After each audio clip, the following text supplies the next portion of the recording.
Hello everyone, welcome to the video. This is Major Ryan Bodenheimer. I'm excited to tell you about the LEAD program. So whether you're in the FTAC courses or the Airman Leadership School, I'm just excited for you overall. Lots of opportunities that you'll have as an enlisted member, or if you choose to take the leap and become an officer. Either way, I'm really excited for you to do what's best for you. And the whole point of this brief is to show you that this is an opportunity should you choose to go down the officer path. I'll start out by saying that I went down the officer path and I flew F-15Es, F-16s. I was a member of the Thunderbirds at the end at Nellis Air Force Base.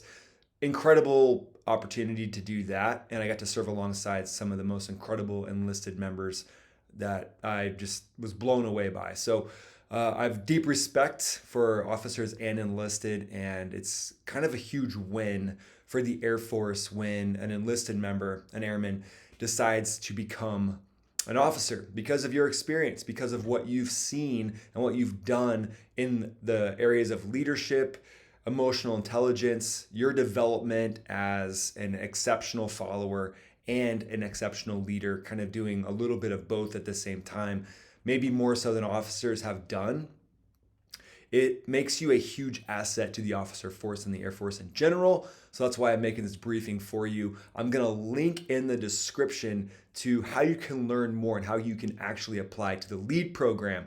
And stay to the end of the video because you're going to get some insider info on some things that you get that your peers won't get that are just applying straight out of high school. Here we go. Quick dive into the Air Force Academy. It's obviously a gorgeous campus there in Colorado Springs. You've got a lot of things going on. Your freshman year is essentially going to be like a boot camp year. And rumor has it that the freshmen sometimes have to follow these kind of white grids that are on this the pink stone there, the white grids in between. The freshmen have to stay on those. That's kind of just it sets the stage for what the experience is going to be like. You know, your first year, you're going there, you're proving yourself, you're testing your mettle to really show that you have what it takes to make it through the Air Force Academy. There's the mission to educate, train, and inspire men and women to become officers of character motivated to lead the United States Air and Space Force in service to our nation. So again, you can go to the Space Force, and it is very common now to go to the Air Force Academy and join the Space Force. So that is an opportunity for you as well. It's a massive opportunity to get an incredible education in aerospace engineering and a whole bunch of other majors that we'll get into in a second. Here's the rankings for their engineering programs. As you can see, I'll just let you read those. Public college number 3. Wow. So exceptional there. You're going to leave the Air Force Academy obviously ready to become an officer, but really ready to just having incredible skills when you get out as well. You're going to be taking with you a lot of talent to the Air Force and then a lot of talent for yourself, whether you do a 30-year career or a 4-year career. You're going to experience a lot of value that you'll be able to take with you for free, by the way. Here's some majors and minors. I'll let you read through those, but it's essentially going to represent a normal college, which with obviously a focus on engineering and on math and science. Athletics is a huge part of the Air Force Academy experience, and that doesn't just mean varsity athletics. There's cadet clubs, so any club you can think of, from water polo to cyber warfare to trap and skeet, all kinds of things to just really dive in and hone in on some of these hobbies that you can take with you and keep with you for your entire life. The Academy experience, it's 365, 24/7 military for the most part. You get some time off in the summer, but you'll have a summer experience as well. You go through that BCT, that basic cadet training, upon first arriving. Physical fitness tests, aerobic fitness tests, a big part of it, just like what you've been doing in the Air Force already. So you've got a leg up on a lot of this stuff.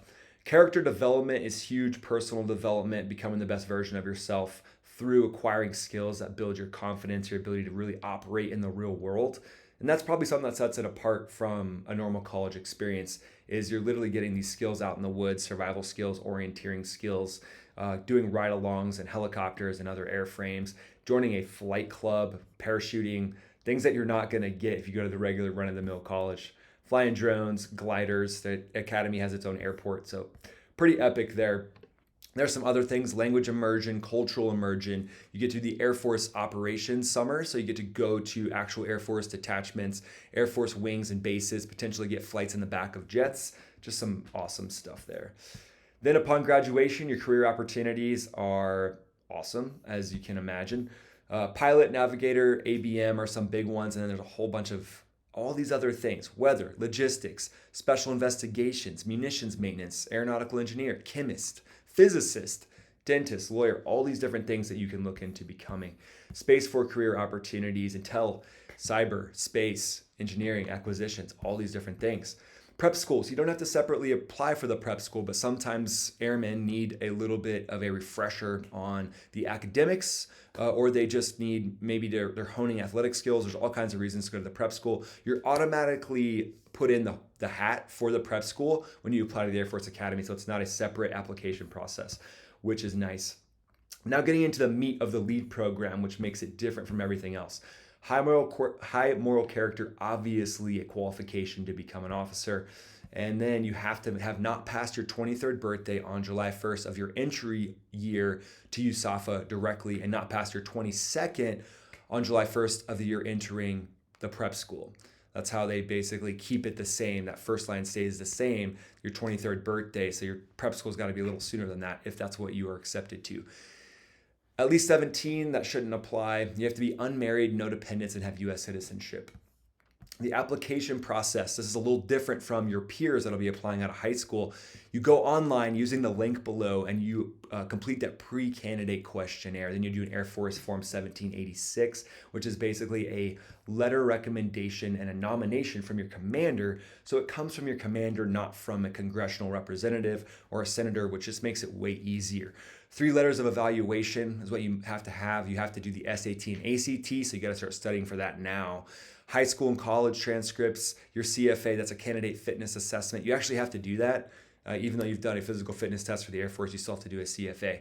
And then you'll automatically, after those things are done, you'll be put in the queue for a DOD-MERB exam. You'll do another one of those as well. You do writing samples. You'll do an ALO interview with someone like me who will just interview you and make sure it's the right fit for you. But if you're sitting in the seats you're sitting in and you have the desire to do this, I can guarantee you there's a 99.9% chance that you're exactly what the Air Force Academy is looking for.